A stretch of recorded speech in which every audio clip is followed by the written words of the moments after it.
Ladies and gentlemen, welcome to the Kirapur Grand Prix, brought to you by MTT. We hope you've approached the starting line because we are here today to talk about mechanics, themes, and our top 5 favorite cards. One of your first racers today is Merrick. He's looking for his hot rod and hot hound to reach that finish line. And all joining us from across the Planar Project, it's Geek Beardley. He makes commander decks themed around the home planes of creatures that are leading their armies to war. Ladies and gentlemen, those of specified and unspecified genders, come to the starting lines and start your engines is a mechanic that is introduced in Aetherdrift. That's right, we're doing our top 5 favorite cards from Aetherdrift, and we're going to go ahead and immediately start with our mechanics and talk about start your engines. It's on quite a few cards throughout this, and so start your engines and speeds is the first mechanic we're going to be talking about, where when a card comes into play, it will have start your engines. There's quite a few other things that you don't have them until they get brought into play. The biggest example would be The Ring Tempts You as well from Lord of the Rings. And how it works is when it comes in, you get your first speed and then you gain a speed on every time an opponent loses life for the first time once per turn. That's it. Doesn't matter how many opponents lose life, as long as an opponent loses life for the first time each turn, you go ahead and gain an additional speed. The max speed is 4. And before anybody asks, thankfully judges' calls have already been made.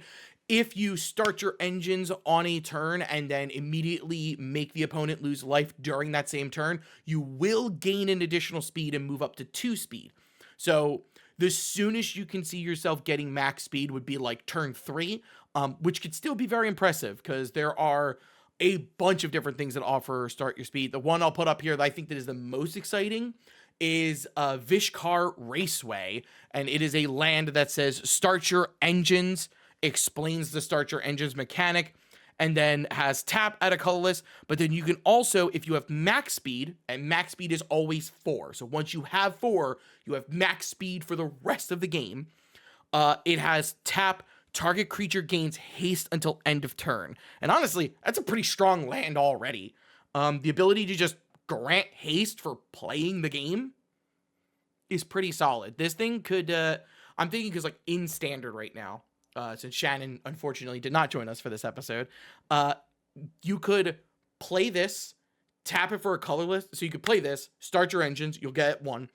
Then tap this for a colorless and play Ginger Brute, which is a 1/1 with haste, and swing and crack and be up to 2 speed on turn 1, which is kind of nutty, because then eventually a Vishkar Raceway is just giving all your creatures, it can give any creature haste just for tapping itself, which I think is awesome. How do you two feel about my guest, Ryan, and Geek, as I introduced in the opening monologue?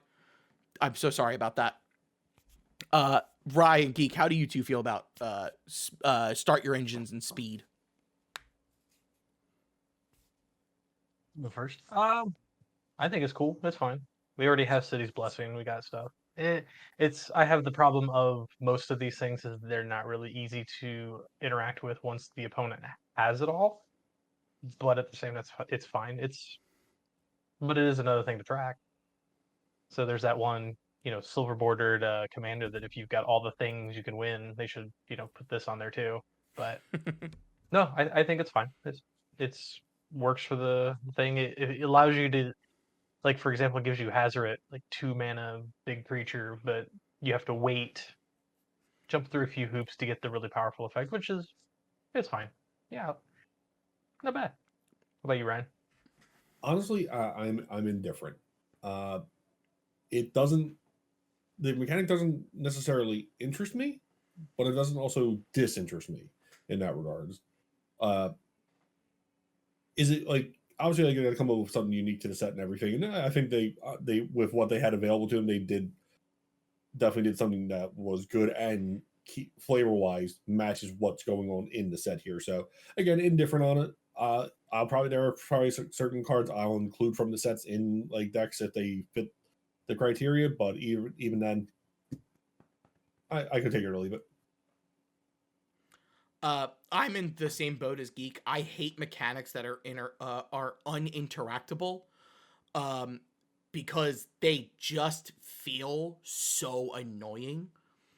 Like, it could even be, for example, like if you lose more life than you have speed during your opponent's turn, you lose a speed because Would you have to be interesting. downshift, you have to slow down so that you don't crash. Or if there were maybe even cards that can make your opponents lose speed in the set that could like I could imagine a black card that's like 4 mana. It would be terrible. It would be destroy target creature. If its controller has max speed, they lose a speed. Or just they lose a speed. Yeah. Yeah. I'm also like not a huge fan of the ring temps, because I think it's flavorfully designed, but I think it's poorly designed. They talked about that when they built it. It's like if they wanted it to be thematically accurate, nobody was going to play it because the downsides would have to be too much. So Right. it's all upside. Yeah, I don't like to play a lot of ring temp stuff myself, just because it's another thing to track. I would like for example, like for me, a super easy thing. If during your upkeep you do not have a ring bearer, lose 1 level of the ring temp shoe. It could just be that simple in the sense of it's being lost to time, so people are forgetting about it. It could have been easily that. And it's like, that's not that crazy, and it's not that hard to track. Do I have a ring bearer? Nope. Cool. Guess I tick down the 3 on the ring temps to me now. It could have been that simple. But besides that, speed is... What? House rule that. House rule that? Rule 0 time. I mean, you could technically house rule. Could house rule it, yeah. I don't actually, like, quite frankly, I avoid playing the ring temps in a lot of decks. I only have it in one, and that is Sauron, and that's because Sauron says the ring tempts him. The ring tempts you if a commander isolated to my one Lord of the Ring Planar Project deck. Yeah, exactly. It's to be fair, if you enjoy the mechanic, it's completely fine. Different flavors for different people. I don't want to yuck your yum. These red, are all opinions, of course. Always. Exactly. Red seems to be the color to benefit from speed the most. As it should. As it should. It entirely flavorful, very, very good. White being a close second, actually. I thought that was kind of interesting. We're still on the uptick of giving white a lot of stuff today. It's fine. Yeah, red I thought was coming out swinging, but from what Shannon was playing earlier today, we are filming this on February 5th. So she played in the early access event. She seemed to not have a great time against blue, which I thought was interesting. Blue Smith. We'll get into blue later. Yeah, so I guess we should move on to the next mechanic. Oh, this is going to be exhausting to talk about mechanics. Oh, hey. Oh, we're going that route, huh? What else am I going to say? I'm exhaust. It's exhaust. It's a mechanic of these activated abilities on multiple cards. And the only thing is, you can activate it once. Period. If you bounce the creature, do something else, it will retract because it is a new thing. Loot is the premier card for this, and he is already being brewed as a CEDH deck because blue likes to bounce stuff, and, well, he does everything on one body, and he has haste, so... There is one slight exception to that. There is a green card called, I believe it's Elvish Refueler. The one that allows you to do it twice. So actually, she just allows you to use exhaust abilities as long as it's your turn. So it says during your turn, as long as I thought. So so the exact reading on it, it'll come up on screen. It's 2 and a green for a 2/3 creature elf druid. It has exhaust for 1 and a green. You put a +1/+1 counter on this creature, but during your turn, as long as you haven't activated an exhaust ability this turn, you may activate exhaust abilities as though they haven't been activated. So she can give you a second or third or even fourth usage of As an long as exhaust ability. that's the one you do that turn. Correct. Now, after you do that, you can activate the other ones. But, right, normally. But yeah, she lets you use one that you've already used earlier on in the game. As long as you're not done already. That's fair-ish. Yeah. Yeah, honestly, there is Grease Wrench Goblin, who is a single red for a 2/1. It has exhaust 2 and a red, and then discard up to 2 cards, then draw that many. Put a +1/+1 counter on this creature. They're all pretty basic. Loot, as Geek said, is the extreme of the exhaust abilities because they are ridiculous. The dude ancestral recalls. Yeah. It's like goddamn. And then, but yeah, and again, this is as far as like thematic, 100%, 1000%. This is great. I also like it being only one use. I do actually. I know bouncing and flickering can redo the thing, but like, But it's not many fun. decks really have that available to them as well. Exactly. I think exhaust shows the most in green, I believe is what I've been seeing. It's all over the set, which is nice, and everybody's abilities kind of vary, which is cool. But yeah. And then we have some returning mechanics for Aetherdrift. Yes, 3 to be exact. Sorry, I don't have anything witty. Not going to go that route. But the 3 returning mechanics are, excuse me, are cycling, saddle, and crew. Cycling, very, it's not a vanilla keyword. It's a straightforward mechanic. Yeah. Basically, you pay the cost, discard a card, draw a card. Some cards do give you some extra benefits if you do cycle that card specifically.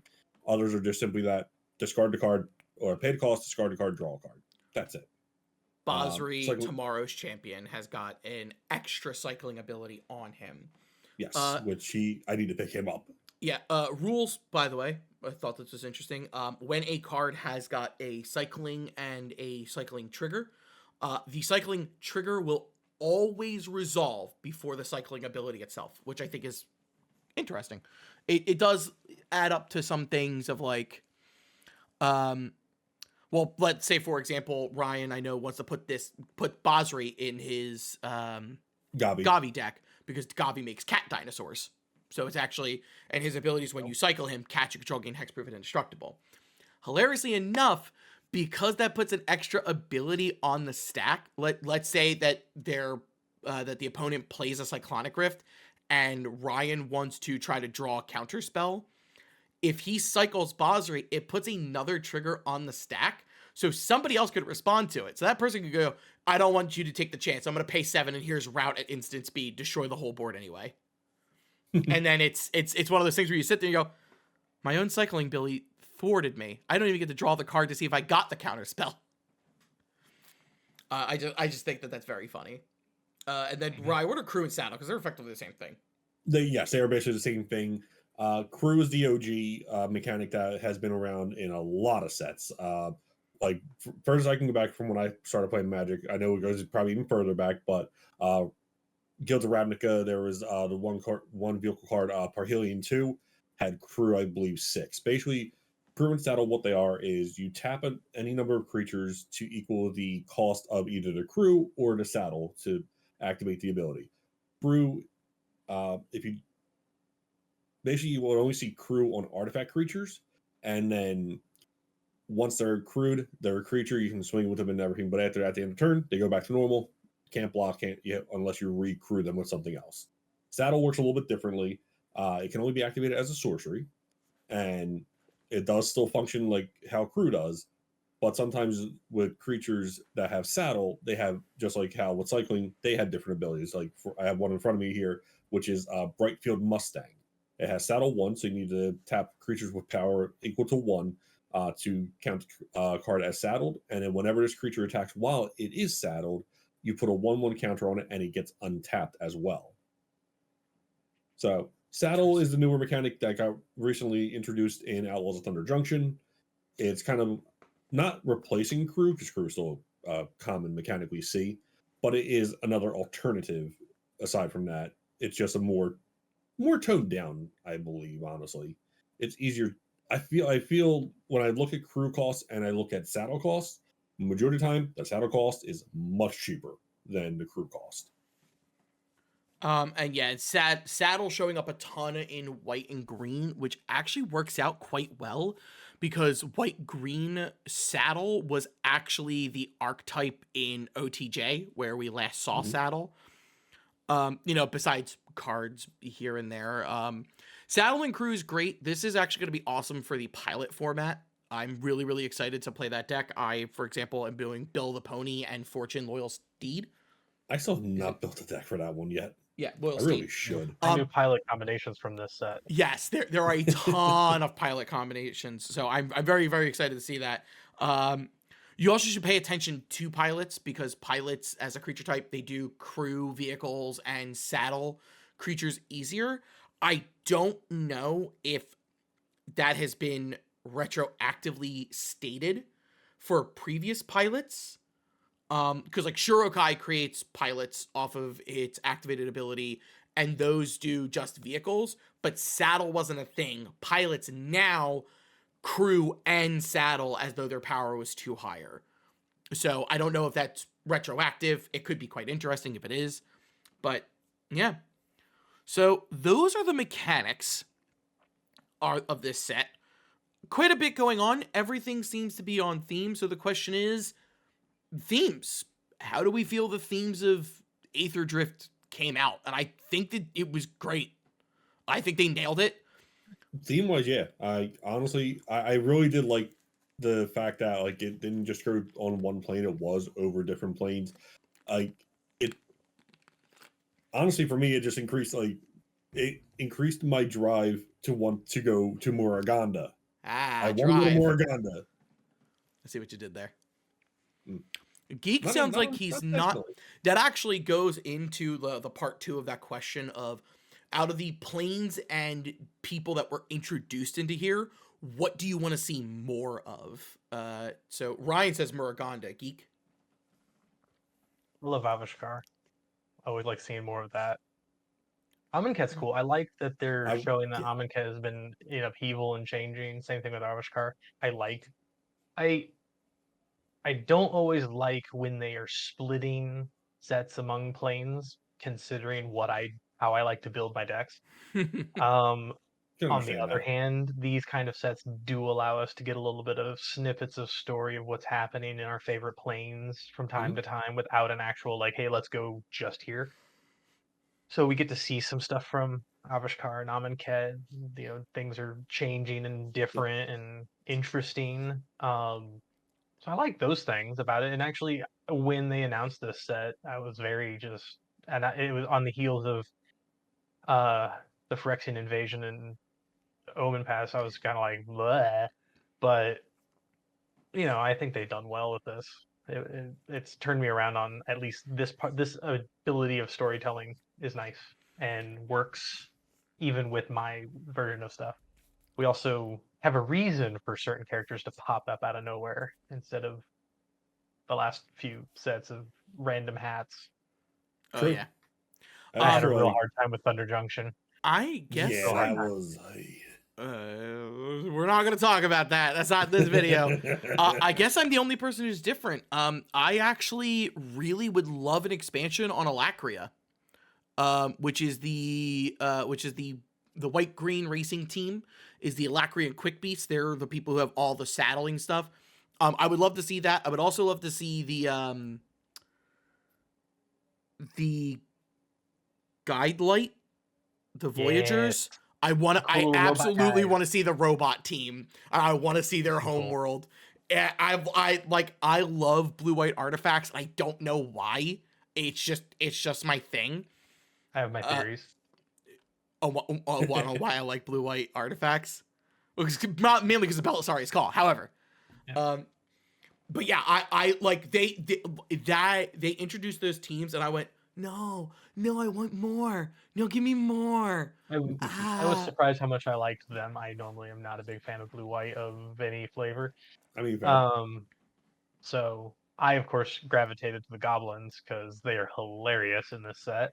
But yeah, the I think guidelight guys, they seem really cool, real chill. I They just want to get home. They I just want to get home. love the flavor text of Voyage Home, which is just observation at current rate of travel. Eventual rediscovery of home is a mathematical inevitability. Firm imperative. Let's go. And I hear it just read in that monotone voice. So Yeah. exactly. So that is like that was kind of like what I was going on, is like thematics. I think they nailed it. Again, besides like seeing the expansion of Alacria or the Alacrian Quick Beast, and an expansion on the robot team, I believe they're called the Guidelight Voyagers. Sounds right. But I would love to see an expansion on those. So we're gonna go ahead. We might see them in that new space set. We could see That them is in the new true. space set. Who knows? But we're gonna start with what came in last place.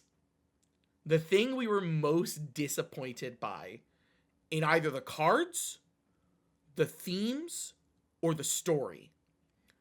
And mine is of the story. I'm gonna go ahead and get it out now. Wizards, decide what the hell you're doing with Jace. And give us a gosh darn perspective, please. I'm not asking for much. To know what he's doing, or why he's doing what he's doing. Yeah, like Oh my God. I think that's one of my major gripes, like with the story as well. Like, throwing myself out there. I'm a blue player. No, guilty to the day. And don't care, no shame. Jace, I pretty much have every single card with Jace on it. He's your favorite planeswalker, isn't he? He's slowly falling off. Good. He's becoming a massive, just dill hole. We'll go with dill hole. He's driving me nuts because like he's becoming enough of a dill hole that even Raska's kind of like, I don't know about this guy. Right. Like, sorry, spoilers for story. Man, if you weren't so hot, I'd leave. He apparently he's trying. I mean, Drew. Jace is apparently trying to convince everyone he's still on the side of good, yet he's not giving anyone a reason to trust him. It's on the card on blue. It's obfuscation and too much smarts. But it's on the card Unstoppable Plans. The flavor text literally says that Jace knew that if he just had time to explain his plan, he would find support. Unfortunately, time was in short supply. Only because you're making it. How much time has actually happened since the invasion? I keep getting weird stuff. It's only been like what, a year? I believe that there was a mention of like 3 years for the Gearper Grand Prix. So it hasn't been that long. Like OTJ, the last time we saw it, had been at least a year. So like my understanding is that like before Duskmourn, Vraska and Jace were traveling around with loot for quite some time.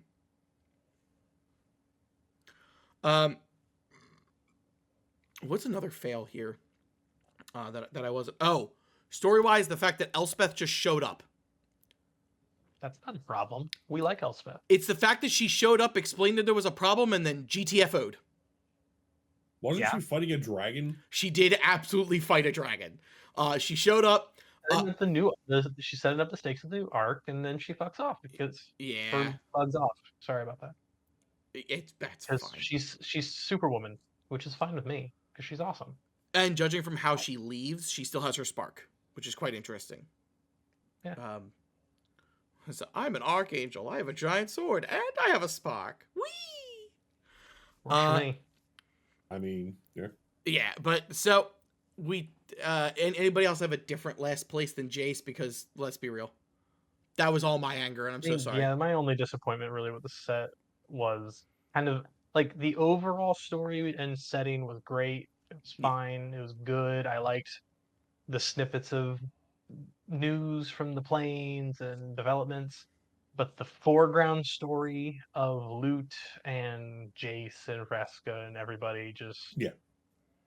like I don't mind it, but I would like to know what the hell he's up to and what exactly he's trying to do. He's trying to remake things, but how? Why?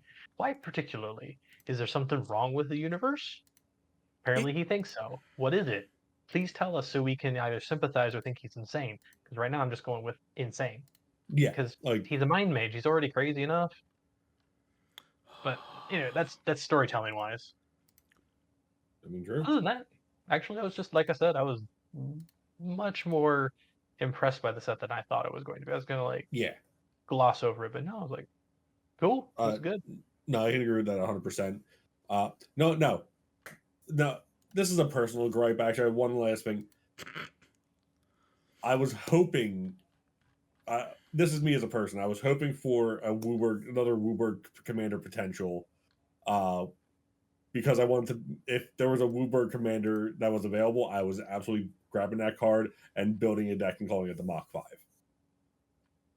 If it was a if it was an Avashkari legend, totally. I Yeah, have been wanting one for a while because there's so many good energy cards and I want all of them. exactly. Yeah, like called it like it would have been so freaking good. Oh, But yeah. hey, it is what it is. I understand why like trying like a Wooburg commander is very tricky, like for like legendary creature wise. For this kind of set might have been a little tricky to like what they do, like because like do you go I think do you go to route up Kenrith the Return King, like And just give make it them white and give it an activated ability of Uber. There you go. Perfect. No notes. like give them 5 different like exhaust abilities to I mean, yeah, they did that with loot. that's what, yeah, so like, Just make so them off maybe, color. There you but go. again, I understand why they didn't do it, like it's fine, but if they would have done it, I would have absolutely had that commander deck built. I actually made I there you could do like a colorless artifact creature thingamajig with 5 exhaust abilities each with a different color. Yeah, good. That would be cool. But that other than that, that's the only other gripe. The main gripe I had was the story with Jace, just because like Just since he was my just favorite learn to build with planeswalker, fewer colors. no. I mean, valid. Anyway, I have two Wooburg decks, and you know I'm gonna build more when I find ones that I like. so we're gonna go ahead and start with our honorable mentions, and so we got lost in the sauce because I'm terrible at organization and project planning. Any future employers, I'm great at project planning. And so we're gonna go ahead and basically there was a little bit of miscommunication because I kind of fudged things up due to the conversation we were having, which was originally I told everybody to pick their favorite card from the commander deck. I since opened up the entire thing to just pick a card from the set or commander decks in your top 5. It doesn't matter. Our honorable mention is going to be either from the commander deck or from the set. It doesn't matter. But if you don't hear any of the more commander cards, that might be another time, but I don't think it will be. So we're gonna do it in this cycle. We're gonna go Ryan, Geek, me, always. Just gonna go around that triangle. Okay. That means Ryan, who's your honorable mention? My honorable mention is kind of a. I'll explain my reasoning for it in a second, but it's a sorcery card. It's a Full Throttle. Four red. Yep.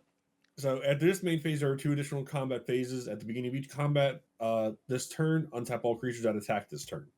So I like it because I love those extra combat. Like it's a very good card too. Like, and the art on it is awesome. It also is one of my favorites because of another reason. It's related to a Japanese series called Kamen Rider. There is the series has been ongoing for a while, but one of the older Kamen Riders was called Kamen Rider Drive. So it was all featured around like race cars, motorcycles, everything. And when they would do their finishing move, it was called Full Throttle. Okay. I only have It's one a wish for hilarious this card. What? Oh, Only I love it though. It's fucking great. I saw The that only card. I'm thing- like, that's a favorite of mine. it's a great card. I do like it. The Yeah. only thing I wish is that it didn't say main. I wish it just said after this phase, because then I could throw it in Velomachus. Fair. And it would be so good. There's Oh, only like 2 extra combat spells that work in her anyway, Oh, because they poor don't mention soul. the main phase. Hey, I like to hit people with big giant dragons. Ryan can attest to this and loves it too. It's Oh, yes, I fine. do. I mean, that's a small gripe for a really good card, I think. It's fine. Geek, what is your honorable mention? I'm gonna go a couple of them, I guess. I really love the Teamer Energy Commanders. Okay. I was when they did Gimbal during March of the Machine. I was like, sweet, I can do Teamer Energy kind of as an Avascari deck, and it worked. It did okay, but now I've got actual factual commanders for it. Yeah. The cards will appear up in some order. I can't guarantee that You've they got a will lot of both show. text. I don't know if you want me to read it. You're going to show it. You know, I'm they just do I'm just energy gonna show them. We don't things have to get super into the in into those different cards. ways. We also and will be talking about the cards in their entireties when we actually talk about our top 5, because there were a couple of cards during the Innistrad remaster that we said talked about them, never read their abilities. Like for example, Snapcaster Mage, who has a paragraph of text. We did not say what that card actually does. I just left him up on screen for a decent amount of time. You just combine things I like. They have 3 colors I wanted for energy. They do artifact things. I don't think they're that busted. No, I was But, upset you know. that Sahelia was Teamer. I wanted her Jeskai so bad. No. Green is fine. Perfectly fine. that deck did I mean, have. we had 2 energy decks in Jeskai already. I Come on, know. give Give me a third. I will take them all. I mean, alternatively, they could have just had Rashmi as the commander because they Could. had a Teamer Rashmi already with Ragavan. Yeah, they did. I will say Could I work. can't remember, but I believe the story said she did not survive the Phyrexian invasion. Mainly because the individual who made the Aether Spark refers to her in the third person. Refers to her in like a past tense. I could be misunderstanding, but it feels like it implied have that a monument card for Ragavan. It was like a statue, and I think they implied that like Baral has one as well, and he was killed. Though Kari could be Zev right. also does have one, and she is alive. She's actually in the Aetherdrift story. It's true. So Yeah, it's my honorable mention is generally that deck, because that plus the fact that we're finally seeing themed art reprints in these decks, like the Soul Rings, the Arcane Signets. They actually, Yes. as a playing theme deck builder, yay! And I believe you'll be happy to hear this. I believe that due to what Gavin Verhey said on Good Morning Magic, that is just going to be the thing moving forward. Is that they're going to just do. I think I tweeted that once to him. Yeah. Hopefully that's the idea. Hopefully we got there. Yeah. So themed and on brand reprints, because like for example, Amonkhet Grave Titan looks so cool. Oh yeah, that art looks is so cool. amazing on it. I don't play Esper, but that deck looks okay. Looks pretty good. Esper. My honorable mention, speaking of Esper, so I have a funny honorable mention because I think the card is hilarious, and that is Aetherflux Conduit. That card is hysterical. I love that card because it's funny. But my true honorable mention is Renewed Solidarity, and it's 2 and a white for an enchantment.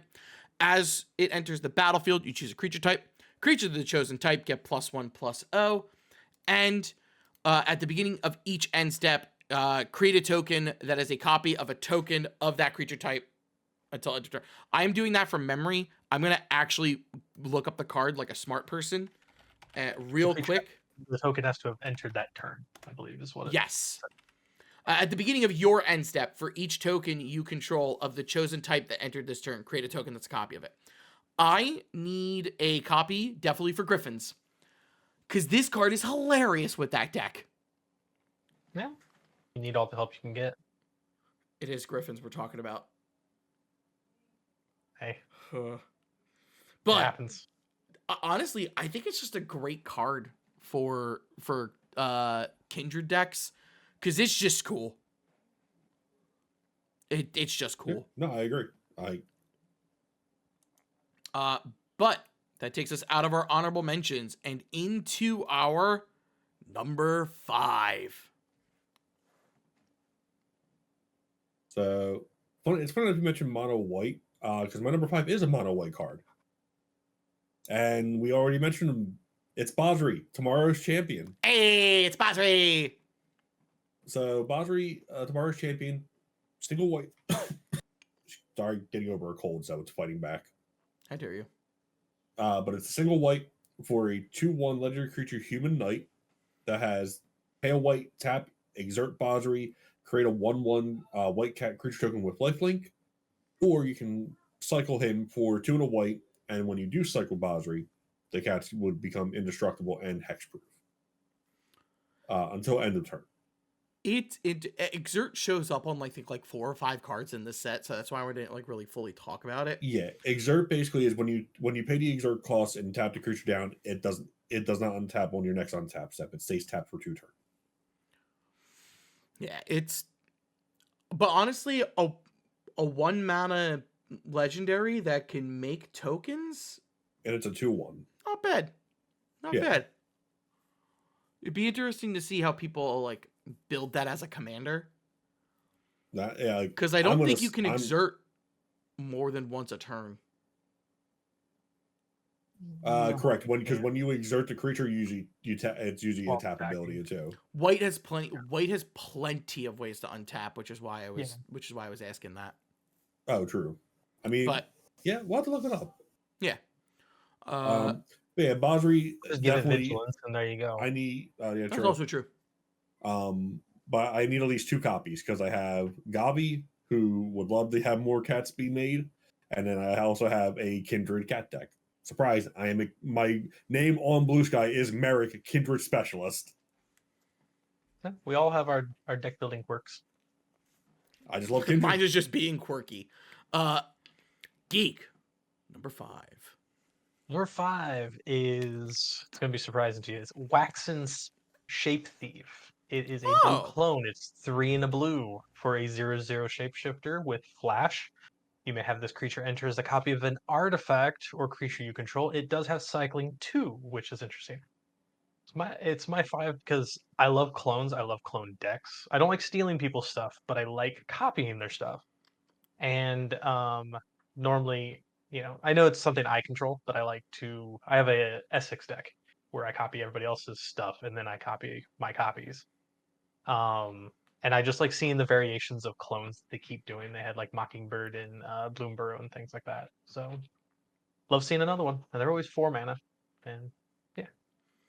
The absolute versatility of the fact that it A has flash, B can also get your artifacts, and C has cycling. Yeah. Is it a dead card? Cycle it away.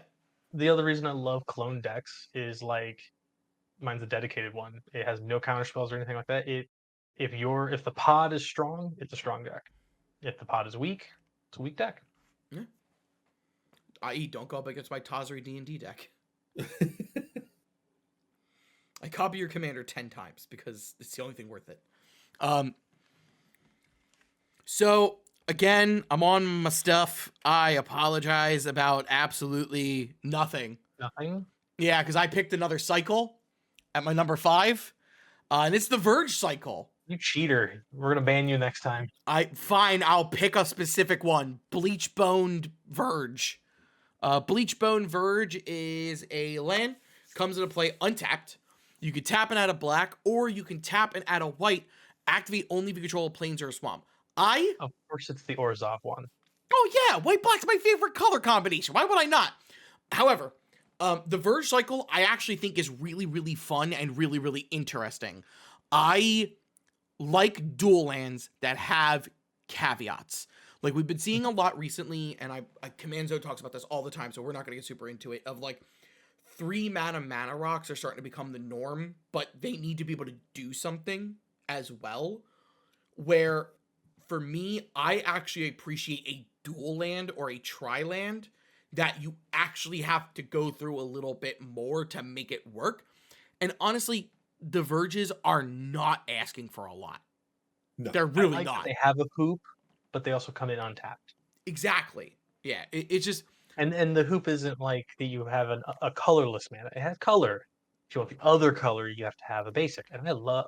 Well, no, you don't even have a Well, basic. not Triome even just works a fine, basic, Yeah. yeah. but you have to have Triomes, another duels. land of a type, which To get the other one, yeah. And it's like the tainted cycle, except it actually has colored mana as yep, exactly. the main first ability. And Yeah. like honestly, I noticed this on the full art version of the Burge lands. Each land respectively. So like if it's for the Orzhov one, like and I think there was the other one is Golgari, where it's tap out a green, the base one, and then if you have a swamp, add a black. But there's a omen path in the middle of the card, and the other land through the omen path is the other color of the land in question. Yeah, that is true for all of them, thankfully. I believe Ryan got interrupted by a cat. Yes, I did. That's okay. We appreciate cats in this channel and video. Yeah, so for example, the Bleachbone Verge artwork has got Loot standing on top of it's like standing on top of a swamp with on like top of like a mammoth bones, and he has his hand open, and there's this white omen path opened up, and there's like a plains like field on the other side of it. So honestly, pretty awesome, fantastic, great artwork. It's so cool. I think the Verge lands are great. I recommend running all of them. Run all the ones that you can The because they're very. Golgari ones, particularly. I believe the Golgari one's called Wastewood. Yep, I'm looking right at it right now. Yeah. Oh yeah, It has amazing. black and green. The only thing to make it better if it had red in it too.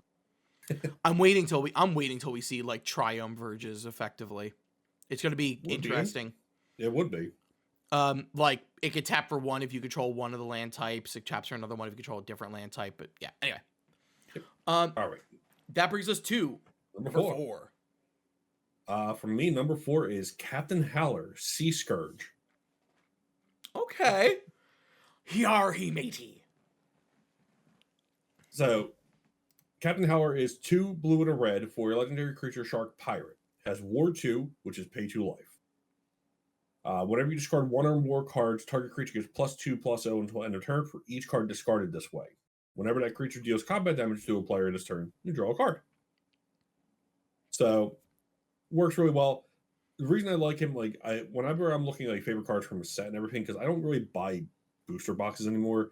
Like it's very rare. I'll buy packs here to crack packs a few times. Like why not? But I'm mainly looking for stuff for commander decks that if I can use that or anything. Captain Howler fits that bill.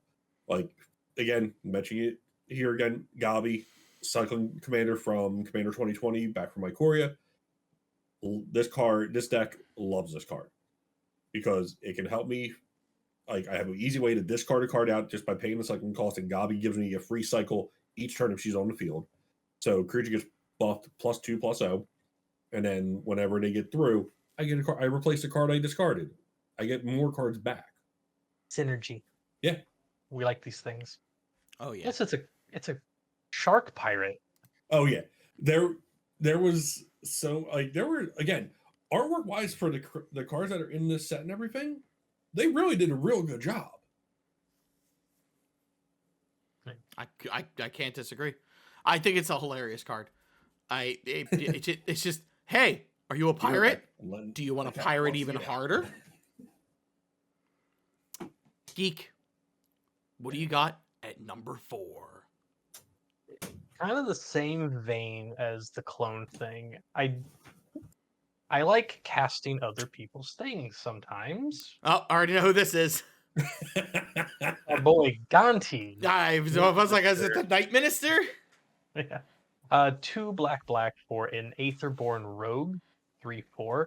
Whenever the thing I like about this one is it's not just me. I like group huggy, group sluggy things. I like incentivizing people to attack my opponents and give you a little bit of fun. I like a little sprinkling of chaos, not a lot of it, just a little bit. I like a seasoning Whenever of chaos. I don't like it to Little be seasoning. chaos. I don't like chaos to be the main dish. We're not doing Warp World. We're not. No. We're doing Or thieves auction. no, no, none of that. But this, like, whenever a player casts a spell they don't own, they make a treasure. We like treasures. Whenever a creature deals combat damage to one of your opponents, its controller looks at the top card of that opponent's library and exiles it face down. They may play that card for as long as it remains exiled. Mana of any type can be spent to cast a spell this way. Let's all get on the fun. That's gonna take all your stuff. hilarious. I love that Yeah, card. I mean- I think it's so silly. Yeah. As As long as I'm not the only one stealing everyone's stuff, it's fine. Now we're all doing it. I like how Gonti's cards have progressively gotten ruder. Well, the Original first one was Gonti, kind original good. Gonti, kind of rude. Sultai Gonti, really rude.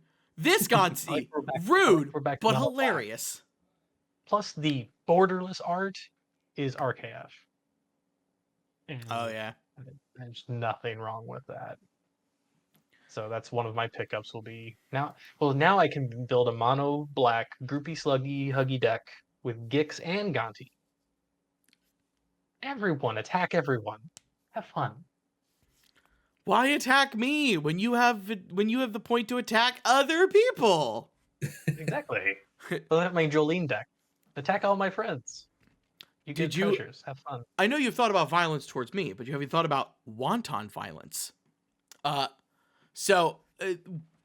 Fun card. We actually have a theme at number 4. We did not plan this. Number 4 is all legendary creatures. My number 4 is Mendicant Core Guidelight. It's white and a blue for a star 3 legendary artifact creature robot. Mendicant Core's power is equal to the number of artifacts you control. Start your engines and max speed. Whenever you cast an artifact spell, you may pay 1. If you do, copy it. Welcome to the only Azorius commander I've been interested in for a while. This card is so cool. I love it. I don't know why. There's an itch in my brain, and it's sitting there and went, I know you said it's an itch, but here's a massager. And I'm like, oh yeah. Oh yeah. Did you see the borderless art on him? Oh, Oh, I love him. I have found portals. Is it sad to say that he was my number 2? Is he right? Is he actually? Oh, Right. Well, we got Ryan's number 2. There we Nope, go. I was watching it. Oh, you're switching it. Okay. Ryan has time. There you go. I had some Not really, backups. you gotta do I it. had backups. We've got him for I number just 3 think now. it's great. I mean, on his face value, he is a 2-mana 1/3 if you have no other artifacts out. Which Right? is par for course for Azorius. Yeah.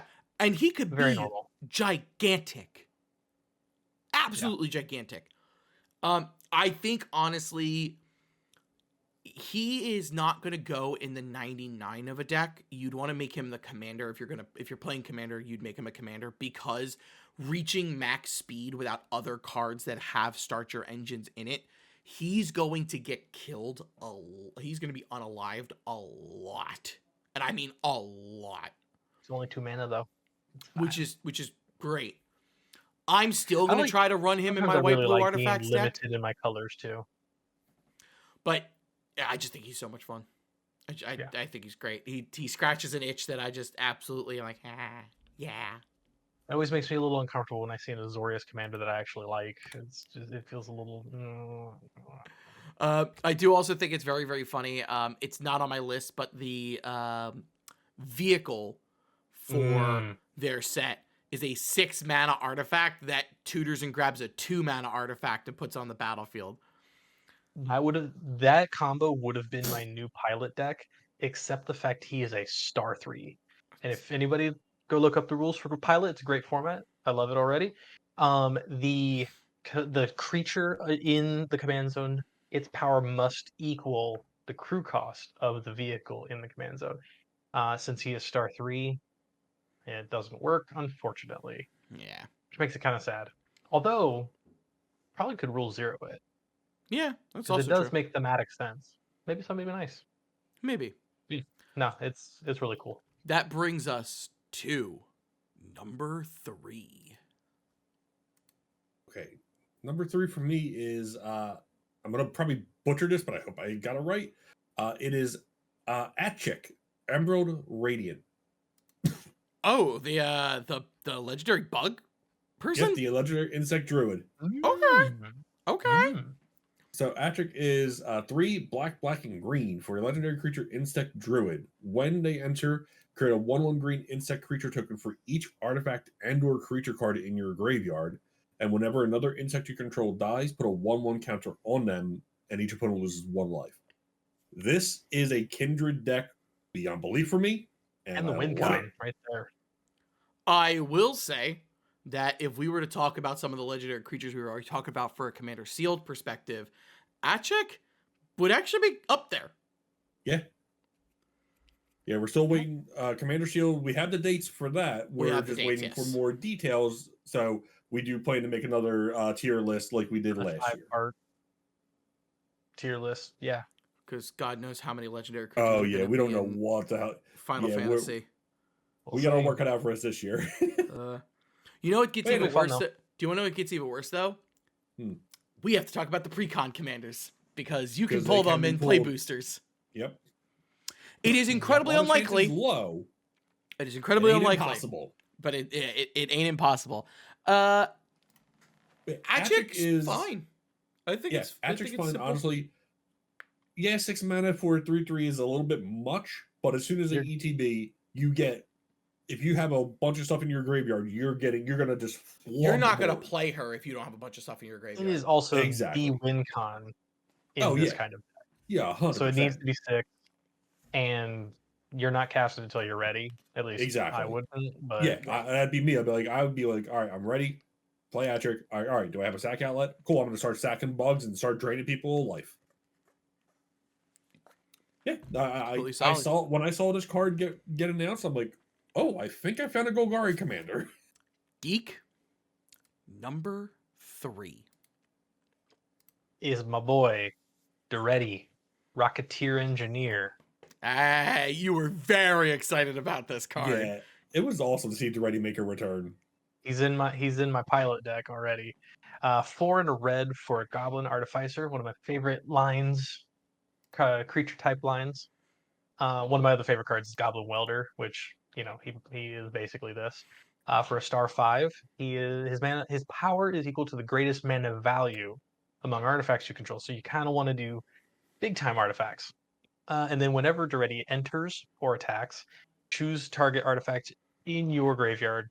You may sack an artifact, and if you do, return the other one. It's basically kind of like his original printing. It's just now a creature version, which works for me because I don't like planeswalkers very much. His borderless art looks great. I love one of my favorite artifact archetypes is red, sack it, bring it back. Scrap it, bring it back. Scrap it, bring it back. That's the entire impetus of my pilot deck. It's Goblin Welder and Knight Paladin, and I just want to go break it down for parts, bring it back, and I kill you all. Respect it. Respect it. So this being on a body like that, I just love it. The theme continues, by the way, with my number 3. There's not a lot of legendaries in this set, and they're fun and different. Especially except my for, like, number 1 or 3, 2, right? Especially my number 3 being Ketramose, the New Dawn. Please tell me that's not your number 1. No, he was my backup number 2. So your last one was the only Azorius I've been interested in a while. Now your next one is the only Orzhov I've been interested in a while. Ketramose, the New Dawn, is 1 white and a black for a 4/4 legendary creature god. It is menace, lifelink, and indestructible, but much like other Amonkhet gods, it can't attack or block unless you meet a certain requirement. For this one, it can't attack or block unless there are 7 or more cards in exile. Oh no, you're in white. Oh no, that'll be so hard to do. Yep. And whenever 1 or more cards are put into exile from graveyards and or the battlefield during your turn, you draw a card and lose 1 life. And it doesn't say once per turn. It doesn't say once per turn. It could be an exhaust ability. It only happened once. That's stupid. That's stupid. This is cool. Shut up. One little thing.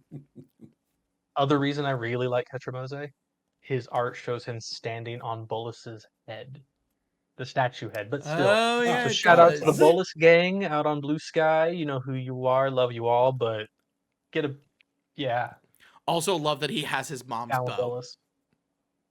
Yeah. This is Oketra's son. He has a really cool story Oh, moment yeah, he too. is. with Yes, he Chandra does. in the story. I like him. He That- seems like a really cool god. Yeah, that was that moment. That was also one of the reasons why, like when I saw He him, was your like, backup, and now you have to do another backup. thankfully, I'm a smart person. I always make backups for like For your this backup? situation. Nice. It's like I say with D&D characters. When you make your first one, good. Make a backup. When you're not making the backup, make a backup for your backup, and just keep going because you never know. Well, I can tell you, I built a character who Characters was is fun anyway. So yeah. I built Oh, a yeah. character who was the luckiest man alive, and he died the session he showed up. He did. Given the DM we played with, he's a great, still a good friend. Love him to death, but he is a brutal DM. Oh yeah. So that is my number 3. I think it's such an interesting design choice for white black. We don't see many who care about. We see a ton of people who care about dying, but exiling, very different because you can The only blink. other one I can think of off the top of my head is War Doctor, and I loved him. The War Doctor's white red. I know, but the last one that cared about exiling stuff. Oh yeah. Yeah.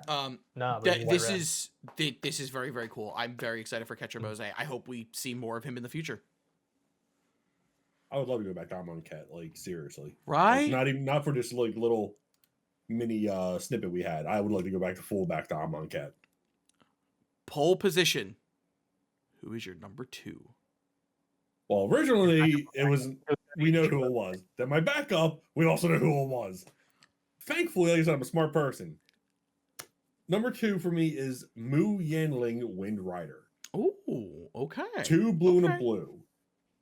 For a legendary creature, human wizard pilot. And then when Mu Yanling enters, you create a 3/2 colorless vehicle artifact token with crew 1. Vehicles you control have flying. And whenever one or more creatures you control with flying deal combat damage to a player, draw a card. Your typical blue stuff. Yeah, very blue. Yeah. What, for me, why this one almost made the list originally was mainly on the flavor text. The flavor text on Mu Yanling's card is the search for her lost mentor continued. That piqued my interest. Who in the hell is her mentor? Hopefully No we'll one. find out. It's ambiguous right now. No one knows. Yeah. But Yeah, that's a cool story beat to go for later. exactly. 4 mana for a 2/4 that gives you a 3/2 vehicle artifact artifact token with crew 1. Gives your vehicles flying and can draw cards when they do combat damage. Solid card, honestly. And the beauty is that the vehicles she makes, she can actually crew, which is really nice. Exactly. Yeah. Geek number 2. More legendary creatures. Sorry, not sorry. no. Kind of like Ryan, I don't buy a lot of like booster boxes or anything, but new commanders are always interesting or things that can slot in. So mine, number 2, is Ovia, Automech Artisan. God. I was like, you saw my number 1. No, it's good. Like, I'm I know so tired of green just doing green things. But it's green doing green things. Now, this is actually a green thing. It's not green getting someone else's toys. It's green playing with its own toys really well. All right, go ahead. Let's talk about it. Ovia is a 3/1 or 3 and a green, 1/2 human artificer. Each creature that's attacked. It's also with the theme of helping my opponents hurt my other opponents. So her static ability, dope. Love Yeah. that. That is cool. Yeah. It's her activated ability I have a problem with. We'll get to that. Each creature that's attacking one of your opponents has trample. I love giving my opponents an incentive to not hit me. And then 1 and tap her. You may put a creature or vehicle card from your hand on the battlefield. If it's an artifact, it gets 2 counters. Elvish Piper and effects have been in green for for ages. years. This is not out of the realm. I just love. I love the character. She's a queer character, which is awesome. I like the artwork. It is green. It works for my artifact stuff. It has counter stuff, which goes for my energy stuff. I just like it. I like everything It's about it's it. fine. It's green doing green things, but it's at least doing actual green things, not someone else's thing. I suppose. All right. I'm not wrong. Number 2. I break the cycle finally. I break the cycle. No I legendary almost creature here. did that, but I decided, yeah, I can always tell you. Go ahead. My number 2 is Adrenaline Jockey. 2 and a red for a 3/3 creature Minotaur pilot. Whenever a player casts a spell, if it's not their turn, this creature deals 4 damage to them. Whenever you activate an exhaust ability, put a +1/+1 counter on this creature. I don't think that the second line of text is the second ability on this is really that relevant. But oh boy, is that main ability going to do a crap ton of damage. The other thing I love, besides making sure my opponents hit my opponents, is keep your own damn turn, please. Yes. Hey, Screw the blue player. I was speaking. Stop it. Screw the blue player. So, Like Bruikhthar. yeah, I have a mono red punish you for your hand size deck, but I also draw you cards in that deck, and I know that I can draw people into a bunch of instants and spells that they can respond with. So I love playing effects like this, where it's just like no, go ahead, play it, watch what happens. Mm-hmm. I like just punishment effects as well in the game. also Do the thing. It's gonna hurt. Yeah, also 3 mana 3/3. This is aggressively costed, especially for an uncommon. Yeah. So that's Sorry what, to put it on you, Ryan. You are the blue player, of course. Oh, I am. I Also- understand what I bring to the table, and I expect all the heat. for what Ryan said. Love the flavor text on this card. Either I Mhm. win or we both lose. Take your pick.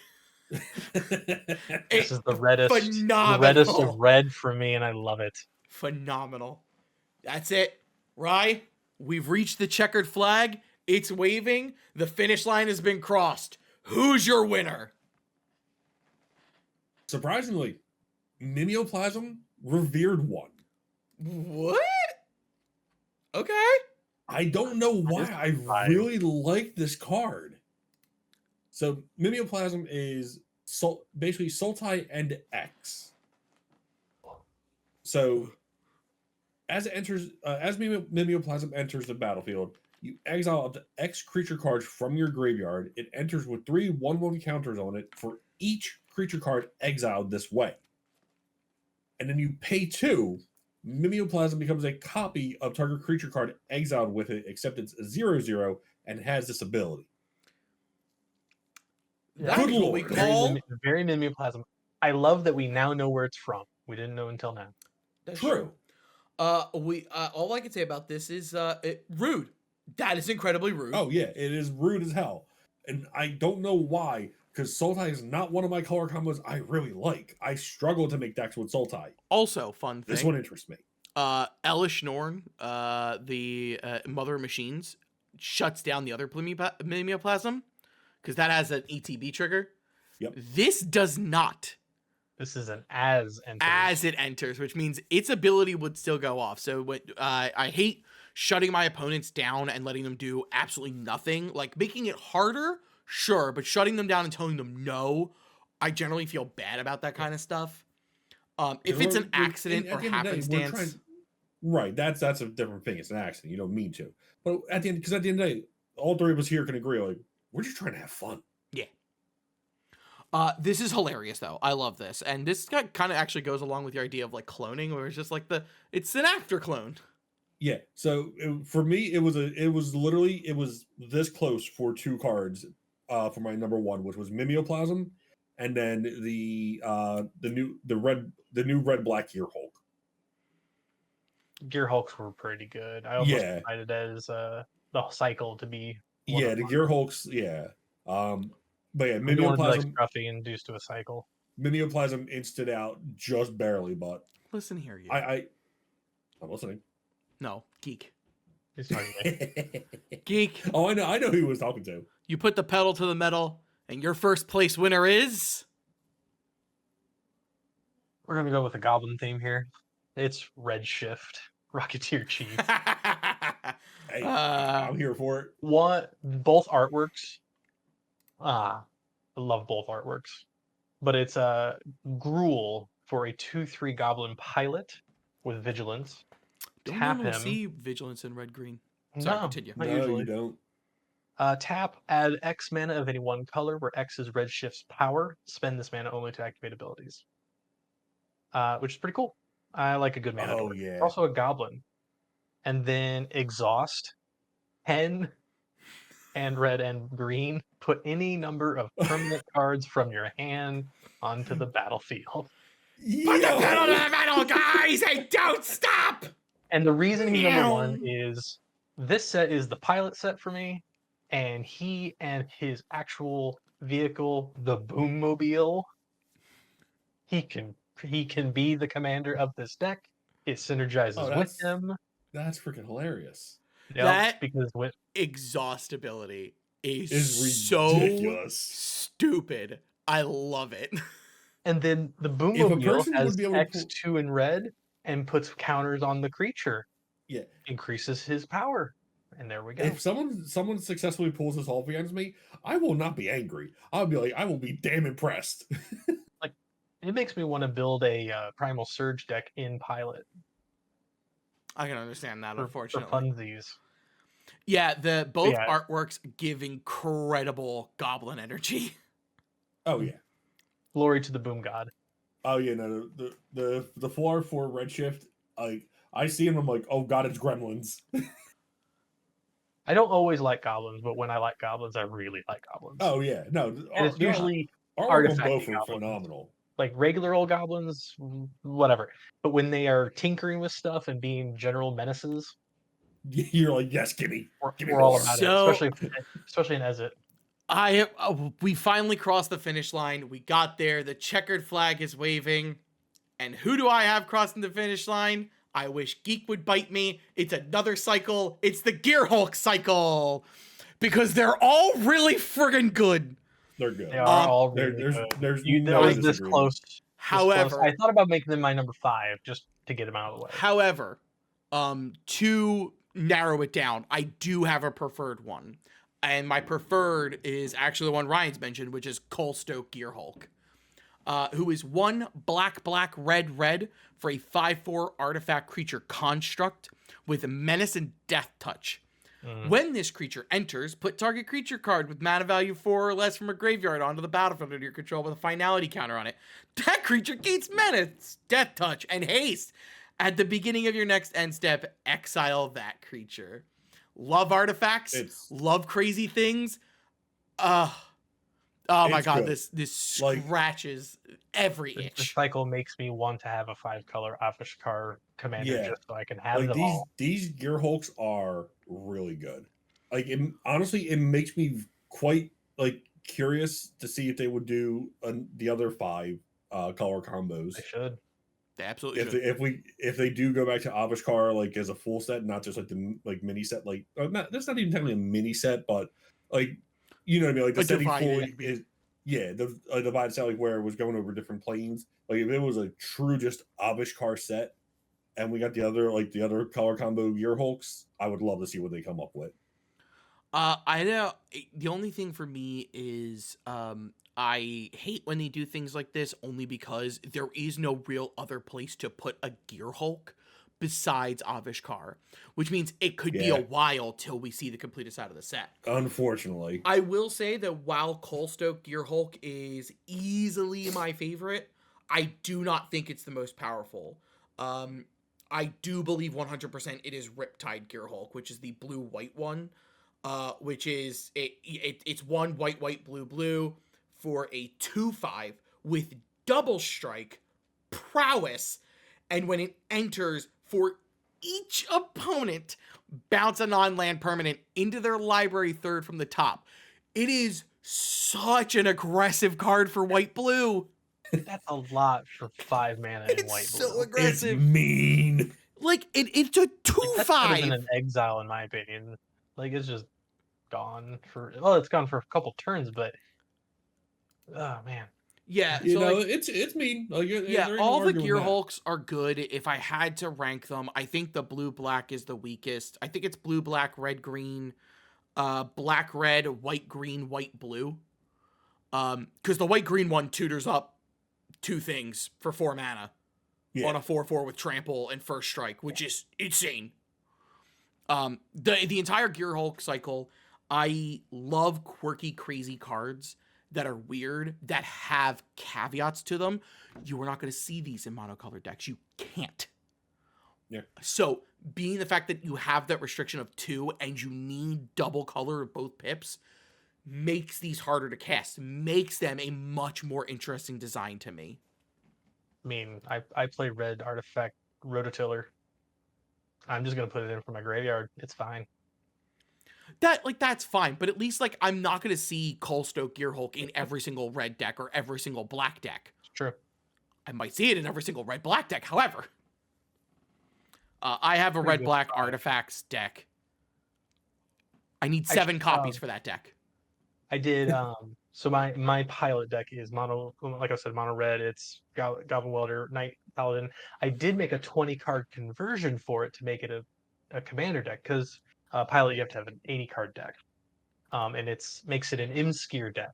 And I'm probably going to do one for each color combo, the 2 color combos. So I'll do like a Myria deck for Gruul and as it crazy because as it does whatever with artifacts, but like a 20 card conversion to just be able to switch it up as needed. And yeah, that Gear Hulk goes in right away. Yeah, that was the kind of interesting thing that I saw. Never mind, I'm a liar. I'm a You liar. suck on me. Totally ignore me. Yeah, no, these are cool picks. I think these are great. I will say the final question I will ask Geek and Ryan. Besides the legendary creatures you've mentioned, who are you building? Besides the ones I've already talked about. Ooh, Correct. Yeah, that's a good question. I actually already have an answer for that one. And it's Caradora, Heart of Alacria. Who is 2 green and a white for a 4/2 legendary creature human knight. When Caradora enters, you may search your library for a mount or vehicle card, reveal it, put it in your hand, then shuffle. If 1 or more +1/+1 counters would be put on a creature or vehicle you control, put that many +1/+1 counters on it instead. I like the idea of mounts, vehicles, and +1/+1 counters. That is definitely not something we've seen. So I just love that. Also, really want to know where the hell Alacria is and what it's like. That's just me personally, though. Yeah. No, fair. Geek, do you have an answer? I have 2 Okay. that I could like out away from the ones I have mentioned in my list that I could build. One is Samut.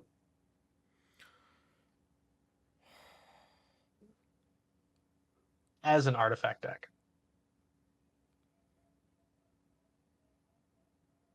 Huh. Different. And then the other one is Frog Mom. Sabsunin. Yeah. Cynic Fun Times. I have gripes with Oh, I know. the quick gripe with Simic is I feel like Wizards doesn't know what to do with Simic because it's the same thing every friggin' set. Even in the sets when they do something different, it's still Simic. Mm-hmm. And she just cool card. I'm very excited to see what she does in a story when she's finally introduced. And like, is she good? Absolutely. She's absolutely good. There's no argument for me on that one. I just think she's very, very boring. I have one gripe with her. Only one. She has no bow. Why does she have reach in Ketramose does not. Nylea doesn't. And yeah, Ketramose doesn't either. Nylea actually has a bow in least I don't Theros, and she doesn't have it. think She doesn't have reach. Ketramose has Menace, Lifelink, and Yeah. Indestructible. So, like, yeah. The only thing I could say is like why she might have reach is like she's her She- full title is Luxet Embodied. So like, Just talk. well, I know that Lux is also like the water-based city on It's the Amonkhet. river. But yeah, that's what it is. I'm sorry. So like, I imagine she like controls the river to go up into the sky, something like that. But Maybe. Ketramose has a bow, so literally have no argument as to why. Or Simic Word Salad, it's fine. Though in all fairness, Oketra's never had reach. If you, yeah, Yeah. kind of my thing. If you get a bow in your artwork, you should probably have reach. If you're using it, yes. Like Ketramose's full art, his graffiti art, he has literally got an arrow strung on the bow. Still does not have reach. Mm. Right. Honestly, looking at it, I guess for me it would be it's Colin Triumph Caster. Really? Okay. Okay. He's red white for a 2/3 legendary creature human pilot, and then mounts and vehicles you control have haste. And then whenever a mount you control enters, it becomes saddled until the end of turn, or whenever a vehicle enters, it becomes an artifact creature till end of turn. Yep. That So. is honestly Very Boros. It's incredibly Boros, but it's also very different from vehicle decks we've seen before. Yeah. He's very interesting because he's actually from Kylum.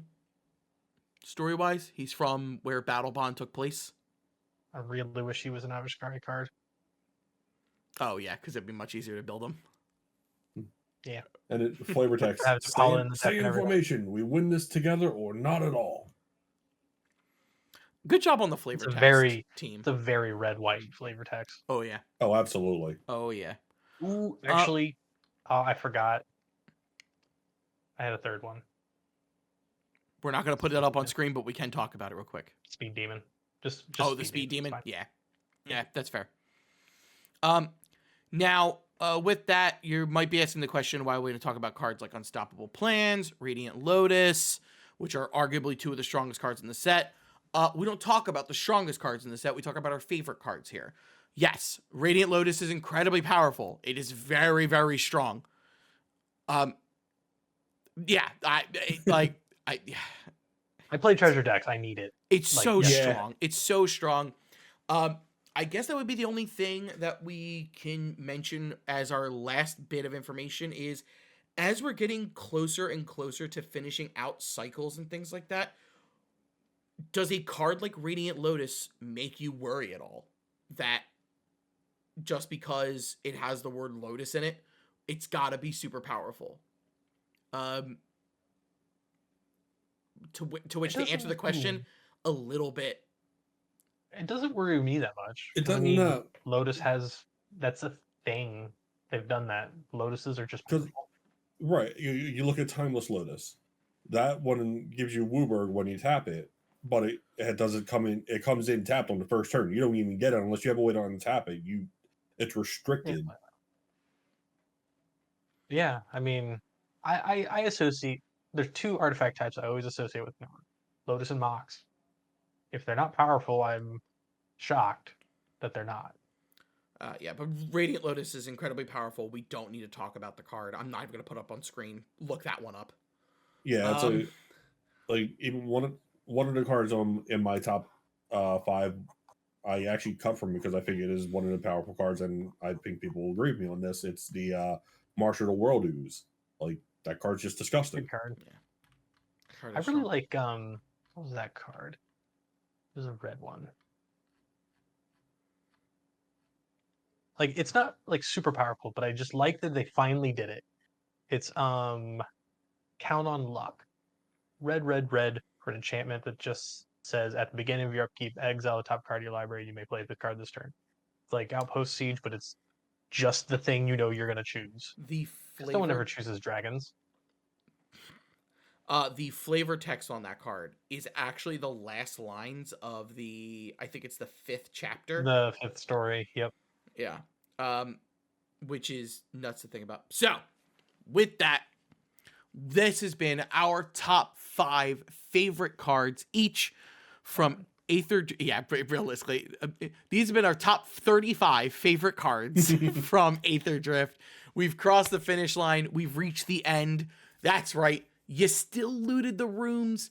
And I hope you join us again when we talk about, I believe the next set coming into play is Tarkir Dragonstorm. There's going to be so many dragons. I'm going to go into overload. I am simultaneously excited and not excited. But folks, be on the lookout. Maybe we'll do something for all of the stuff that comes out during MagicCon Chicago, which I believe is happening in like 2 weeks. Yep, Believe so, yeah. For a few days at least. Because we will get our first look at Final Fantasy as well. Oh boy. Don't. There's gonna be so many legends. I love Final Fantasy. Legends. I love Final Fantasy like as a game and everything, and because I especially love Final Fantasy 14 Online. I'm not playing it right now because just taking a break from it to not burn out. But I am both excited and terrified for the Final Fantasy set. I have played exactly one Final Fantasy game. It was 14, back before the realm was reborn, and then a little bit after, and that's all I've ever played. I've never played 7 or 10 or 10 2 Yeah, I didn't play 7 or 1000 or whichever one it is. So, Or bonus 8 or 1. Bonus, the will only ever be about the mainline games, the mainline numbered games. So, and they do count 14 in there, which is nice. So, okay. With that, thank you for joining us in this journey down into the underground racing leagues, because this has been Dungeon Delving.